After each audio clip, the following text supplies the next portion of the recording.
Wis semingguan iki banjir terus ngrendam SMP Negeri Loro Tanggulangin, Kabupaten Sidoarjo. Akibatnya proses sinau ngajar nang sekolah niki mlaku daring. Murid-murid sinau nang omah sampai banjir resat.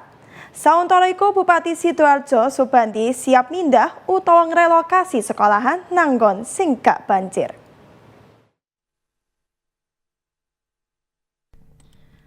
Caning 5 desa nang Kecamatan Tanggulangin, Kabupaten Sidoarjo kerendam banjir ket dina Jumat tanggal 21 November.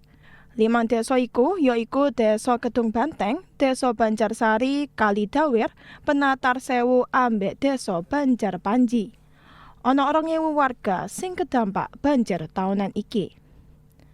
Salah siji sarana publik sing kedampak paling nemen yaiku SMP Negeri Loro Tanggulangin.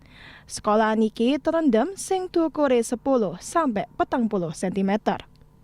Akibat banjir iki, 652 murid sekolahan iki kepeksa sinau daring teka omah sampai banjir resat. Kepala SMP Negeri Loro Tanggulangin, Supriyanto ngomong, banjir iki kedadean sak ben mangsa rendeng. Banyune suwe ngecembeng, polahe gak ana nggon buaan. Bupati Sidoarjo Subandi Kemis awan mau ngecek langsung banjir iki. Bupati njaluk masalah banjir iki ditandangi liwat asesmen barek mitigasi teko tim ahli.